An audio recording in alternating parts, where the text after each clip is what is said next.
오늘 저에게 주시는 하나님의 말씀은 레위기 23장에서 25장까지의 말씀입니다. 23장. 주님께서 모세에게 말씀하셨다. 너는 이스라엘 자손에게 말하여라. 그들에게 다음과 같이 일러라. 너희가 거룩한 모임을 열어야 할 주의 절기들, 곧 내가 정한 절기들은 다음과 같다. 엿새 동안은 일을 하여라. 그러나 일의 날은 반드시 쉬어야 하는 안식일이다. 거룩한 모임을 열어야 하고 어떤 일도 해서는 안 된다. 이 날은 너희가 살고 있는 모든 곳에서 지킬 주의 안식일이다. 정하여 놓은 때를 따라 너희가 거룩한 모임을 열고 주 앞에서 지켜야 할 절기들은 다음과 같다. 첫째 달 나흔날 해질 무렵에는 주의 유월절을 지켜야 하고 같은 달 보름에는 주의 무교절을 지켜야 하는데 이래 동안 누룩을 넣지 않은 빵을 먹어야 한다. 첫날에는 거룩한 모임을 열고 생업을 돕는 일은 아무것도 해서는 안 된다. 그러나 주에게 살라 바치는 제사는 이래 동안 줄곧 드려야 한다. 이래째 되는 날에는 다시 거룩한 모임을 열고 생업을 돕는 일은 아무것도 해서는 안 된다. 주님께서 모세에게 말씀하셨다.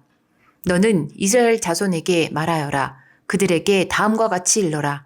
너희는 주가 주는 그 땅으로 들어가 곡식을 거둘 때에 너희가 거둔 첫 곡식단을 제사장에게 가져가야 한다. 그러면 제사장이 그 곡식단을 주 앞에서 흔들어서 바칠 것이며 주가 너희를 반길 것이다. 제사장은 그것을 안식일 다음 날 흔들어서 바쳐야 한다. 너희가 곡식단을 흔들어서 바치는 날에 너희는 1년 된 흠없는 어린 순양 한 마리를 주에게 번제물로 바쳐야 한다. 그것과 함께 바칠 곡식 제물로는 기름에 반죽한 고운 밀가루 10분의 2 에바를 바치면 된다. 그것을 불에 태워 주에게 바치면 그 향기가 주를 기쁘게 할 것이다. 또 부어드리는 제물로는 포도주 4분의 1 흰을 바치면 된다. 너희가 이렇게 너희의 하나님께 제물을 바칠 바로 그날까지는 빵도 볶은 곡식도 햇곡식도 먹지 못한다. 이것은 너희가 사는 모든 곳에서 너희가 대대로 길이 지켜야 할 규례이다. 너희가 안식일 다음 날 곧 곡식단을 흔들어서 바친 그날로부터 7주간을 꼭 차게 세고 거기에다가 7번째 안식일 다음 날까지 더하면 꼭 50일이 될 것이다. 그때에 너희는 햇곡식을 주에게 곡식 제물로 바쳐야 한다. 너희는 너희가 살고 있는 곳에서 주에게 만물로 흔들어 바칠 햇곡식으로 만든 빵 2개를 가져와야 한다. 그 빵은 밀가루 10분의 2 에바를 가지고 만들어야 하고 고운 밀가루에 누룩을 넣어 반죽하여 구운 것이어야 한다. 이 빵과 함께 너희는 1년 된 흠없는 어린 양 7마리와 소떼 가운데서 숫송아지 1마리와 순양 2마리를 끌어다가 주에게 번제물로 바쳐야 한다. 이때에 곡식 제물과 부어드리는 제물도 함께 바쳐야 한다. 이것이 제물을 태워서 그 향기로 주를 기쁘게 하는 살라 바치는 제사이다. 너희는 또 순염소 1마리는 속죄 제물로 바치고 1년 된 어린 순양 2마리는 화목 제물로 바쳐야 한다. 제사장은 그것들을 받아 첫 이삭으로 만들어 바치는 빵과 함께 주 앞에서 그것들을 흔들어서 2마리 양과 함께 바쳐야 한다. 이것들은 주에게 바친 거룩한 제물로서 제사장의 몫이다. 바로 그날에 너희는 모임을 열어야 한다. 그 모임은 너희에게 거룩한 것이므로 그날은 생업을 돕는 어떤 일도 하지 않아야 한다. 이것은 너희가 사는 모든 곳에서 대대로 길이 지켜야 할 규례이다. 너희가 밭에서 난 곡식을 거두어 드릴 때에는 밭 구석구석까지 다 거두어 드리지 말고 또 거두어 드린 다음에 떨어진 이삭을 줍지 말아라. 그 이삭은 가난한 사람들과 나그네 신세인 외국 사람들이 줍게 남겨두어야 한다. 내가 주 너희의 하나님이다. 주님께서 모세에게 말씀하셨다. 너는 이스라엘 자손에게 다음과 같이 일러라. 7째 달, 그 달 초하루를 너희는 쉬는 날로 삼아야 한다. 나팔을 불어 기념일임을 알리고 거룩한 모임을 열어야 한다. 이날 너희는 생업을 돕는 일은 아무것도 하지 말고 주에게 살라 바치는 제물을 바쳐야 한다. 주님께서 모세에게 말씀하셨다. 7째 달, 열흘날은 속죄일이다. 너희는 이 날에 거룩한 모임을 열고 고행하며 주에게 살라 바치는 제물을 바쳐야 한다. 이날은 속죄일, 곧 주 너희의 하나님 앞에서 속죄 예식을 올리는 날이므로 이날 하루 동안은 어떤 일도 해서는 안 된다. 이날에 고행하지 않는 사람은 누구든지 자기 백성에게서 끊어지게 하여야 한다. 누구든지 이 날에 어떤 일이라도 하면 내가 그를 백성 가운데서 끊어버리겠다. 이날 너희는 어떤 일도 해서는 안 된다. 이것은 너희가 사는 모든 곳에서 너희가 대대로 영원히 지켜야 할 규례이다. 이날은 너희가 반드시 쉬어야 할 안식일이며 고행을 하여야 하는 날이다. 그달 아흐렛날 저녁부터 시작하여 그 다음날 저녁까지 너희는 아무 일도 하지 말고 쉬어야 한다. 주님께서 모세에게 말씀하셨다. 너는 이스라엘 자손에게 다음과 같이 일러라. 일곱째 달의 보름날부터 이래 동안은 주에게 예배하는 초막절이다. 초막절 첫날에는 거룩한 모임을 열고 생업을 돕는 일은 아무것도 해서는 안 된다. 이래 동안 매일 너희는 주에게 살라 바치는 제사를 드려야 한다. 여드렛째 되는 날에는 다시 거룩한 모임을 열고 주에게 살라 바치는 제사를 드려야 한다. 이것은 가장 거룩한 모임이므로 이날에 너희는 생업을 돕는 일은 아무것도 해서는 안 된다. 이 절기들은 주가 명한 절기들이다. 이 절기들이 다가올 때마다 너희는 거룩한 모임을 열고 번제물과 곡식 제물과 각종 희생 제물과 부어드리는 제물을 각각 그 해당되는 날에 주에게 살라 바치는 제사로 드려야 한다. 이것들은 모두 주가 명한 안식일을 지키는 것 외에 지켜야 할 것들이다. 위에 여러 절기 때에 너희가 바치는 제물들은 각종 제물과 너희가 바치는 각종 맹세의 제물과 너희가 자유로운 뜻에서 바치는 각종 제물 외에 별도로 주에게 바치는 것이다. 밭에서 난 곡식을 다 거두고 난 다음 너희는 일곱째 달 보름날부터 이래 동안 주에게 절기를 지켜야 한다. 첫날은 안식하는 날이다. 여드렛 날도 안식하는 날이다. 첫날 너희는 좋은 나무에서 딴 열매를 가져오고 또 종려나무 가지와 무성한 나뭇가지와 갯버들을 꺾어 들고 주 너희의 하나님 앞에서 이래 동안 절기를 즐겨라. 너희는 해마다 이렇게 이래 동안 주에게 절기를 지켜야 한다. 이것은 너희가 대대로 길이 지켜야 할 규례이다. 일곱째 달이 되면 너희는 이 절기를 지켜야 한다. 이래 동안 너희는 초막에서 지내야 한다. 이 기간에 이스라엘의 본토 사람은 누구나 초막에서 지내야 한다.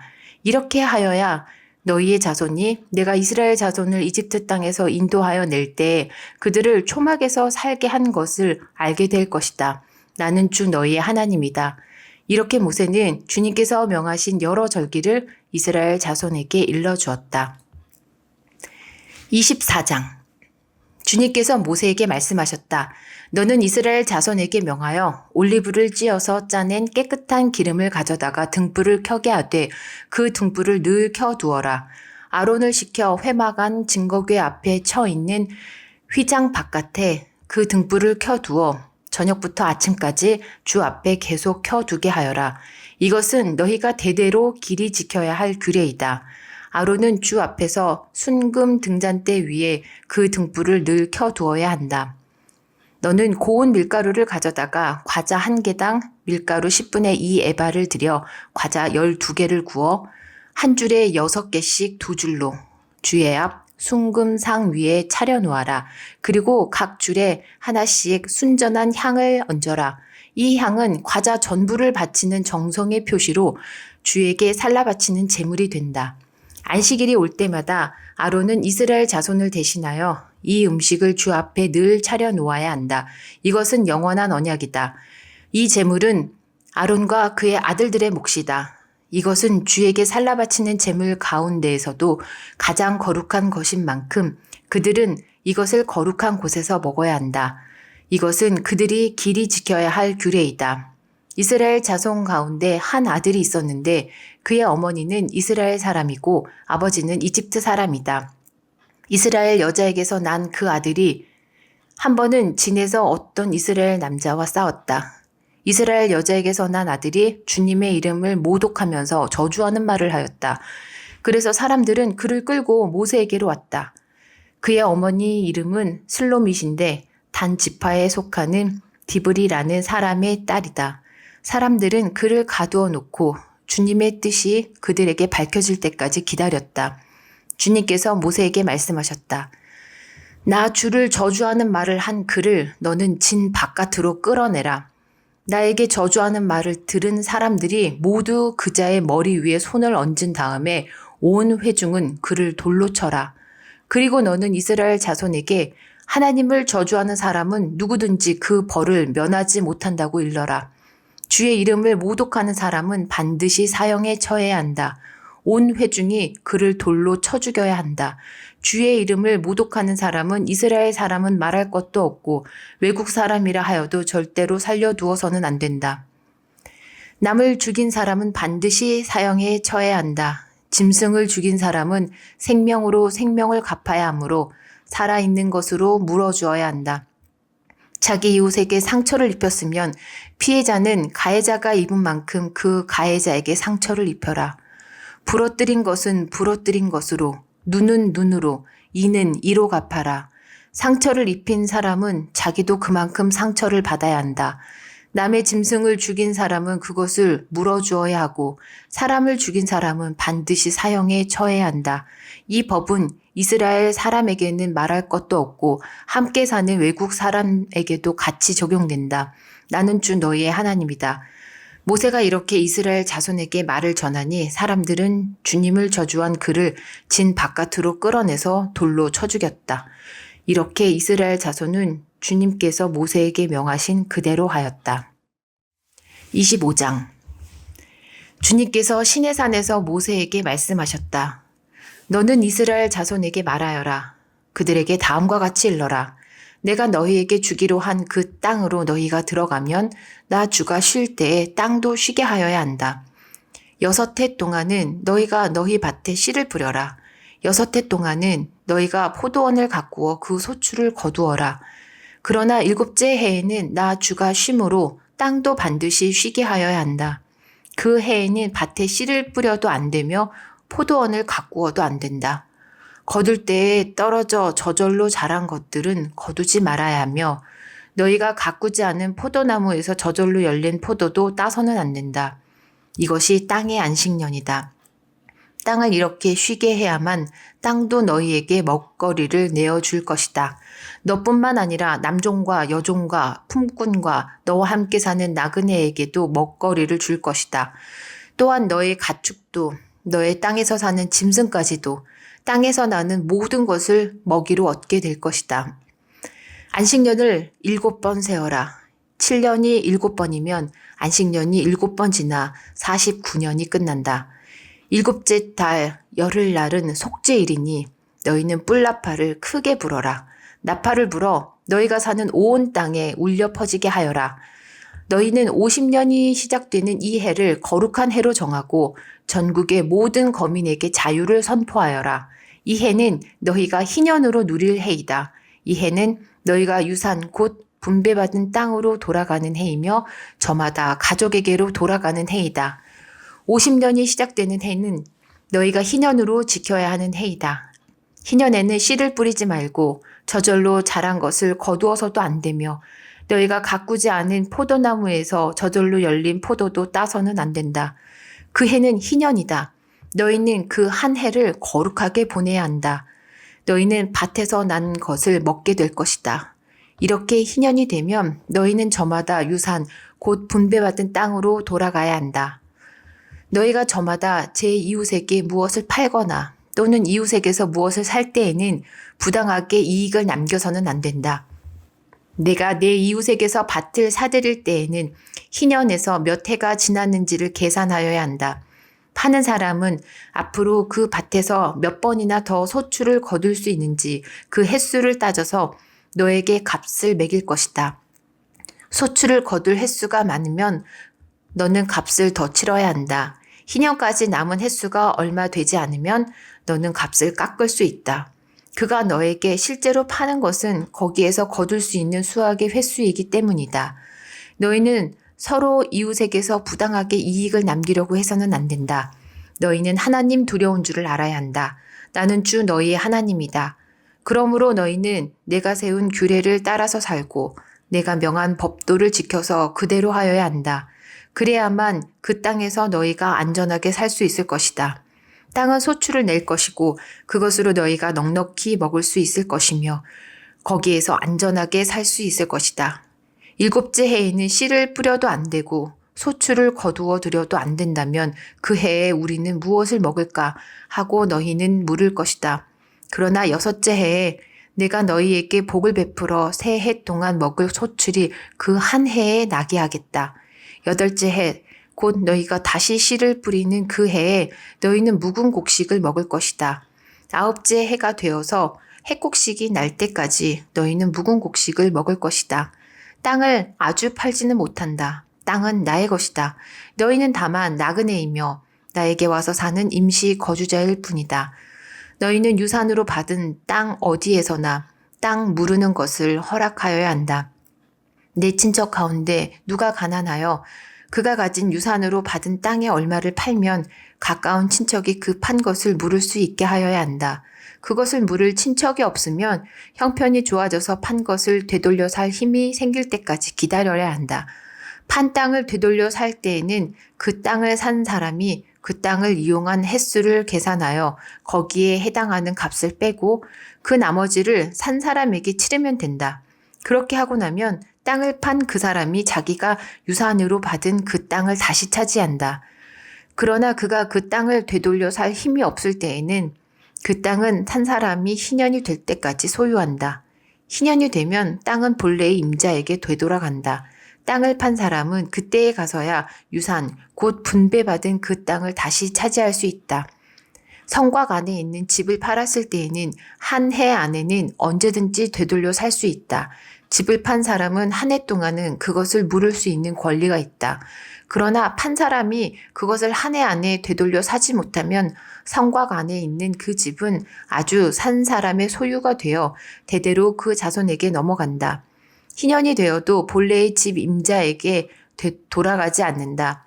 그러나 성곽이 없는 마을에 지은 집은 그것들을 토지와 같이 여겨 판 사람이 언제든지 물을 수 있고 되돌려 살 힘이 없을 때에는 희년이 될 때까지 기다렸다가 본래 임자가 그것을 다시 차지한다. 그러나 레위 사람의 성읍, 곧 그들의 유산으로 받은 성읍 안에 있는 집은 그렇지 않다. 레위 사람은 성읍 안에 있는 집을 팔았어도 언제든지 그것을 다시 물을 수 있다. 그가 무르지 않으면 성읍 안에 있는 그 팔린 집은 희년이 되면 본래 임자에게 되돌아간다. 레위 사람의 성읍 안에 있는 집은 이스라엘 자손이 레위 사람의 유산으로 준 것이기 때문이다. 레위 사람의 성읍에 딸린 땅도 또한 영원히 레위 사람의 유산이기 때문에 팔 수 없다. 너희 동족 가운데 아주 가난해서 도저히 자기 힘만으로는 살아갈 수 없는 사람이 너희의 곁에 살면 너희는 그를 돌보아 주어야 한다. 너희는 그를 나그네나 임시 거주자처럼 너희와 함께 살도록 하여야 한다. 그에게서는 이자를 받아도 안 되고 어떤 이익을 남기려고 해서도 안 된다. 너희가 하나님 두려운 줄을 안다면 너희의 동족을 너희의 곁에 데리고 함께 살아야 한다. 너희는 그런 사람에게 이자를 받을 목적으로 돈을 꾸어주거나 이익을 볼 셈으로 먹거리를 꾸어주어서는 안 된다. 나는 너희의 하나님이 되려고 너희에게 가나안 땅을 주고 너희를 이집트 땅에서 이끌어낸 주 너희의 하나님이다. 너희 곁에 사는 동족 가운데서 누군가가 가난하게 되어서 너희에게 종으로 팔려왔어도 너희는 그를 종 부리듯 해서는 안 된다. 너희는 그를 품꾼이나 임시 거주자처럼 너희의 곁에서 살도록 하여야 한다. 너희는 희년이 될 때까지만 그에게 일을 시키다가 희년이 되면 그가 자식들과 함께 너희를 떠나 자기 가족이 있는 조상에게서 받은 유산의 땅으로 돌아가도록 하여야 한다. 그들은 내가 이집트 땅에서 이끌어낸 나의 품꾼이므로 너희가 그들을 종으로 팔 수 없다. 너희는 그를 고되게 부려서도 안 된다. 모름지기 너희는 하나님 두려운 줄을 알아야 한다. 너희가 남종이나 여종을 두려면 너희의 주변에 있는 여러 나라에서 남종이나 여종을 사들일 수 있다. 너희는 또 너희와 함께 사는 외국인 거주자의 자손 가운데서나 너희의 땅에서 태어나서 너희와 함께 사는 그들의 가족 가운데서 종을 사서 너희의 소유로 삼을 수 있다. 너희는 또 그 종들을 너희의 자손에게 영원한 유산으로 물려줄 수도 있다. 바로 이들은 너희가 종으로 부려도 된다. 그러나 너희의 동포 이스라엘 자손들끼리 서로 고되게 부려서는 안 된다. 너희와 함께 사는 나그네 신세된 외국 사람이나 임시 거주자 가운데는 부자로 사는 사람이 있는데 마침 그 이웃에 너희의 동족이 살고 있다가 가난하게 되어서 그 외국 사람에게나 너희와 같이 사는 임시 거주자에게나 그 가족 가운데 누구에게 종으로 팔렸다고 하자. 종으로 팔려간 다음이라 하더라도 그는 종으로 팔릴 때 받은 값을 되돌려주고 풀려날 권리가 있다. 그의 친척 가운데 누군가가 값을 대신 치르고 그를 데려올 수 있으며 삼촌이나 사촌이 그를 데리고 나올 수도 있고 그의 가문에 속한 살부치가 그를 데리고 나올 수도 있다. 그 사람이 넉넉하게 된 뒤에 스스로 그 값을 치르고 나올 수도 있다. 그 경우에 그는 종으로 팔렸던 그 해로부터 희년이 될 해까지의 횟수를 자기를 산 사람과 함께 계산하여 그 횟수에 따라 돌려줄 값을 정하여야 한다. 그 가운데서 그가 주인을 섬기며 일한 기간은 그가 이미 주인에게 일을 하여 준 기간이므로 값의 일부를 치른 것으로 계산하여야 한다. 아직 희년까지 남은 횟수가 많으면 남은 횟수만큼 많이 내고 나와야 한다. 그는 종으로 팔릴 때에 받은 몸값에서 그 집에서 일한 횟수의 품값을 떼낸 나머지를 무르는 값으로 치르면 된다. 희년까지 남은 횟수가 얼마 되지 않으면 그 횟수를 따져서 그만큼 적게 치르면 된다. 이때에도 그는 일한 횟수와 남은 횟수를 자기를 종으로 산 주인과 함께 계산하여 무르는 값을 정하여야 한다. 주인은 그를 해마다 고용하는 것으로 하고 그를 품꾼으로 대접하여야 한다. 어떤 주인이라도 그 종을 심하게 부려서는 안 된다. 위에서 말한 여러 방법 가운데 어느 하나로도 풀려날 길이 없다 하더라도 희년이 되면 그는 풀려날 수 있다. 자기만이 아니라 자식들도 그와 함께 풀려난다. 이스라엘 자손은 나에게 속한 나의 품꾼이기 때문이다. 그들은 내가 이집트 땅에서 이끌어낸 나의 품꾼이다. 내가 주 너희의 하나님이다. 아멘. 오늘도 주님의 은혜 가운데서 평안하고 복된 하루 되시기를 바랍니다.